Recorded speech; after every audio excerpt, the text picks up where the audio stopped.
Hello friends, मैं एकता गुलाब स्वागत करती हूँ आपका अपने यूट्यूब चैनल स्टेनोपीडिया पर। दोस्तों, आज के वीडियो में हम स्वर लोप सीखेंगे। स्वर लोप मतलब मात्राओं का लोप। आज तक हम जो भी प्रैक्टिस कर रहे थे उनमें हम मात्राओं को लिखते हुए चल रहे थे, लेकिन फ्रेंड्स अगर हम हर शब्द पे हर मात्रा अगर लगाएंगे हम तो शॉर्ट हैंड का कोई मतलब नहीं रहेगा। हमें तो टाइम लगेगा।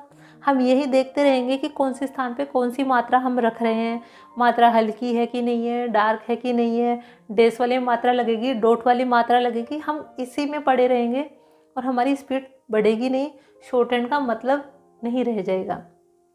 ऐसे में हमें क्या करना है कि बहुत इम्पोर्टेंट मात्रा होती है, अगर मात्रा के बिना काम नहीं चलेगा वहाँ पर हम मात्रा रखेंगे। बट बिना मात्रा के भी अगर हमारा काम चल रहा है, बिना मात्रा लगाए अगर हम शब्द को समझ रहे हैं तो हमें क्या करना है, मात्राओं को छोड़ते हुए चलना है।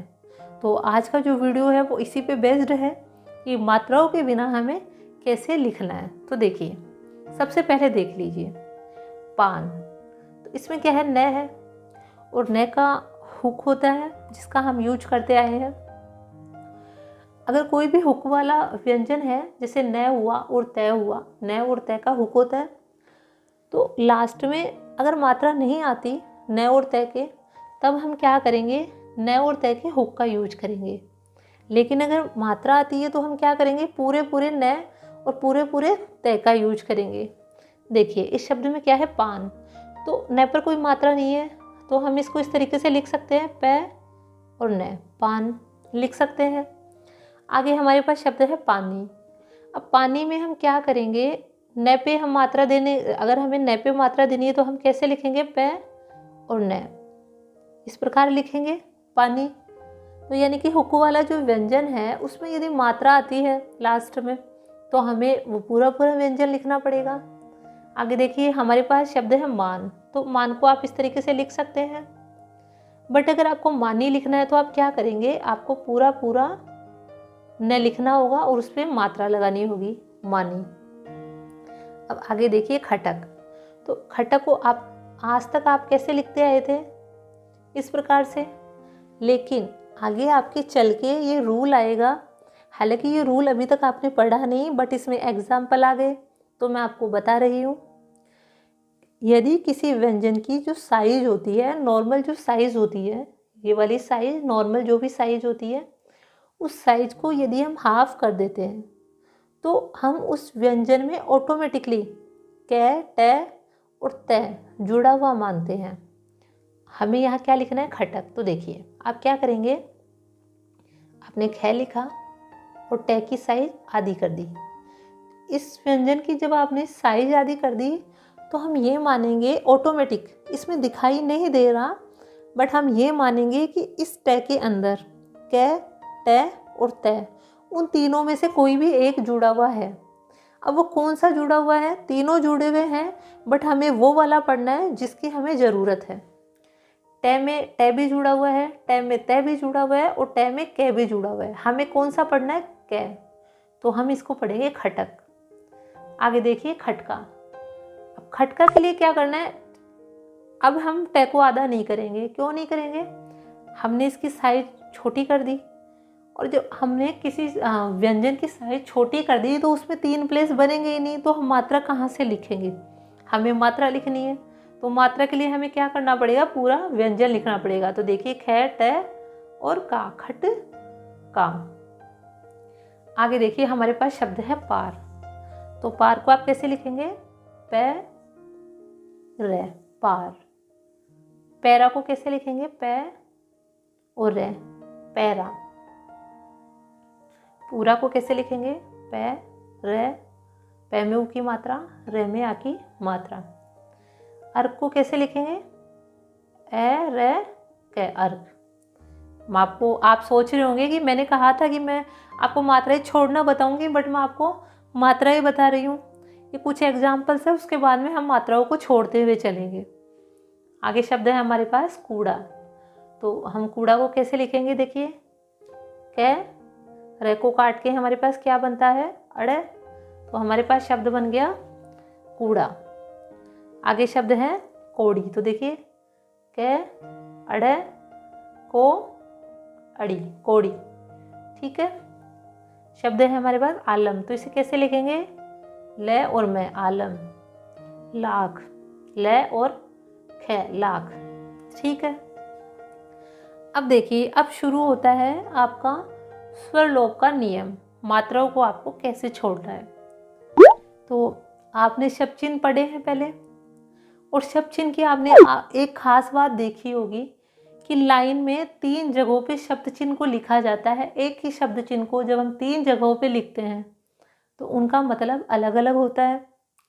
और दूसरी खास बात, शब्द चिन्ह में कोई मात्रा नहीं होती, उनकी जगह लाइन में कहाँ पर है उसके स्थान के हिसाब से हम उसका अर्थ लगाते हैं। देखिए, जैसे शब्द जो व्यंजन है, जैसे मान लीजिए ये व्यंजन है, तो इसके 3 स्थान फिक्स है, पहला, दूसरा, तीसरा। तो वैसे ही लाइन जो हमारी है, ये वाली जो लाइन है, ये स्पेस है, इसमें भी हमारे 3 स्थान फिक्स है।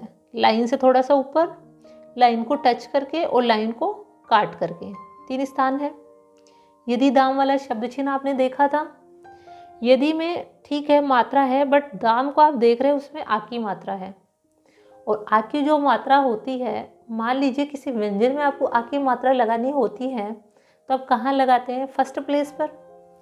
तो हमारा ये जो पूरा स्पेस है, उसका फर्स्ट जो प्लेस है वो कहाँ है? लाइन से थोड़ा ऊपर। तो आप इस तरीके से लिखते थे, यदि दाम को लाइन के फर्स्ट प्लेस पे आपने लिखा तो आपने उसे क्या पढ़ा? यदि और दाम। आगे शब्द है हमारे पास दे, देना, देता। एक ही मात्रा है, तो एक ही मात्रा सेकंड प्लेस पे है। लाइन का सेकंड प्लेस कौन सा है? लाइन को टच करके। तो इसी वाले शब्द चिन्ह को जब हमने लाइन पर रखा तो हमने इसे क्या पढ़ा? दे, देना और देता, तीनों पढ़ा हमने इसको, और सेंटेंस के अकॉर्डिंग हमने इसको पढ़ा। आगे है दिन, दी, दिया। ये की मात्रा थर्ड प्लेस पे है, तो हमने इसको कहाँ रखा था? लाइन काट करके, यानी कि जो हमारी लाइन का स्पेस है उसके थर्ड प्लेस पे। तो हमने इसको क्या पढ़ा था? दिन, दी, दिया। यानी देखिए, यहाँ हमने किसी मात्रा का यूज नहीं किया, सिर्फ हमने लाइन का जो स्पेस है कि हमने लाइन से ऊपर लिखा है, लाइन पर रखा है या लाइन को काट के, उसी के अकॉर्डिंग हमने इनका जो मीनिंग है वो फिक्स किया था। तो वैसे ही अब हम क्या करेंगे, हमें पार लिखना है। पार को हम पहले ऐसे लिखते थे, बट अब हम ऐसे नहीं लिखेंगे, क्योंकि अगर हम पार को ऐसे लिखते हैं तो हमें लगेगा टाइम, और हम पढ़ रहे हैं शॉर्ट हैंड, हमें करना है शॉर्ट, यानी कि टाइम की बचत करनी है। तो हम क्या करेंगे, मात्रा को छोड़ देंगे और हम ये देखेंगे यहाँ पे मात्रा कौन सी है? आ की मात्रा। तो हम क्या करेंगे, देखिए पै और रे, यानी पै को हमने लाइन से ऊपर रखा है, तो हम ऑटोमेटिकली ये समझेंगे कि इस शब्द में कहीं ना कहीं आ की मात्रा है। तो पै में आ की मात्रा है, इसे हम पढ़ेंगे पार। आगे शब्द है पोर। ओ की मात्रा लाइन पर होती है, सेकंड प्लेस पे होती है। सेकंड प्लेस मतलब लाइन को टच करके, और यहीं से हम रे लिख देंगे, तो इसे हम पढ़ेंगे पोर। आगे शब्द है हमारे पास पीड़। तो पीड़ को देखिए, यहीं से लाइन काट के लिखेंगे तो पी बन जाएगा ये, और रे को काट के हम क्या बनाते हैं? अड़, तो पीड़। यानी लाइन से अगर आपने काट दिया पै को, तो इसमें हम ऊ की मात्रा और ई की मात्रा दोनों पढ़ेंगे। अब इसमें ई की मात्रा है या ऊ की मात्रा है, वो आपको कैसे पता चलेगा? जब आप पूरा सेंटेंस रीड करेंगे, तो सेंटेंस का जो अर्थ है वो आपको बताएगा कि पै में ई की मात्रा है या ऊ की मात्रा है। आगे और एग्जाम्पल देखते हैं। शब्द है टाल। तय में आ की मात्रा है, तो हम क्या करेंगे? टै, ले। टै की मात्रा में टै में आ की मात्रा लग गई। टोल। ओ की मात्रा है, तो हम क्या लाइन पर रखेंगे? टो, ले। टूल। तो ऊ की मात्रा कहाँ होती है? थर्ड प्लेस पे, तो हमने ये लिखा टूल। अगर आपको टील लिखना होगा तब भी आप इसे ही लिखेंगे, क्योंकि ई की मात्रा भी थर्ड प्लेस पर होती है।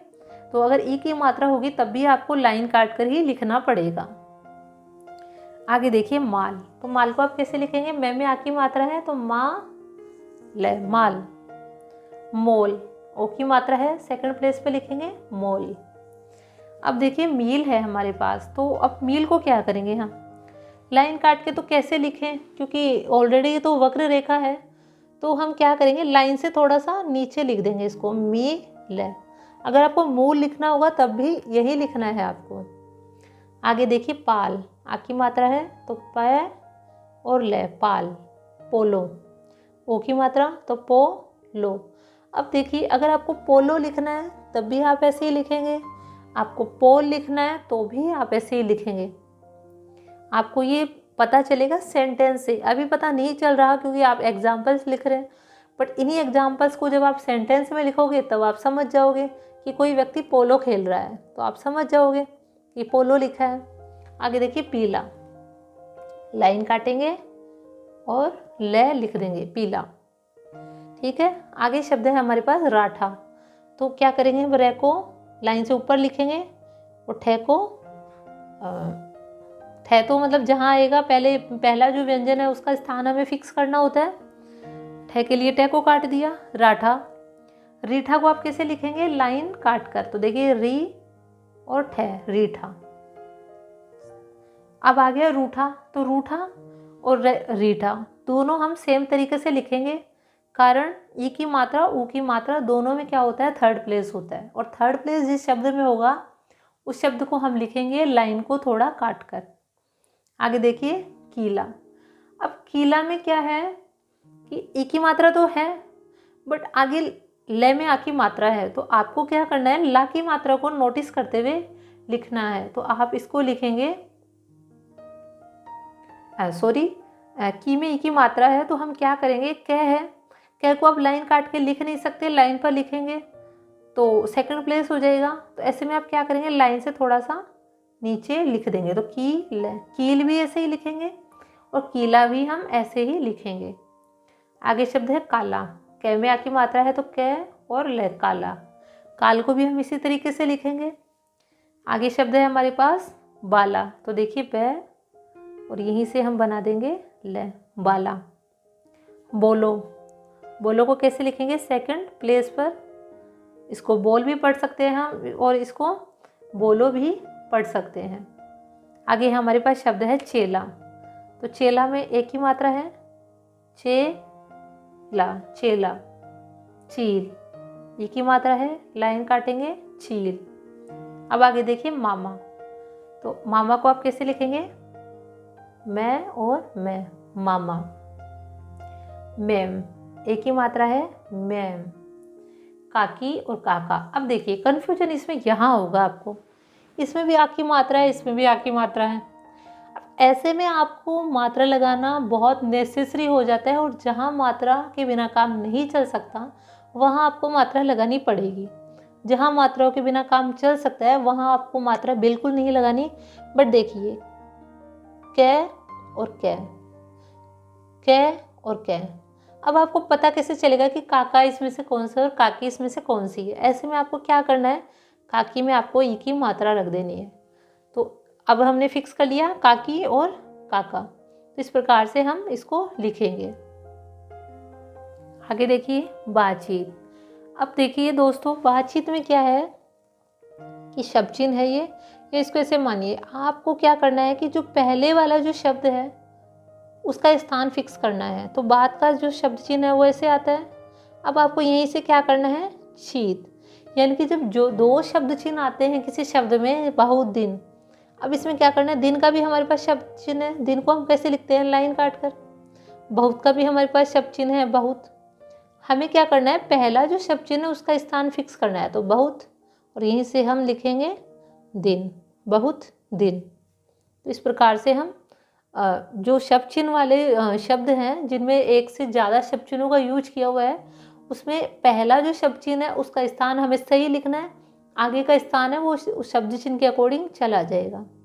आई होप वीडियो आपको समझ आया होगा। आप इसकी घर पे बैठ के प्रैक्टिस कीजिएगा। वीडियो अगर आपको अच्छा लगा हो तो प्लीज़ इसे लाइक करना ना भूलें। मेरे चैनल पे अगर नए हैं तो सब्सक्राइब कीजिए, अपने फ्रेंड्स के साथ शेयर कीजिए। Thank you for watching my video.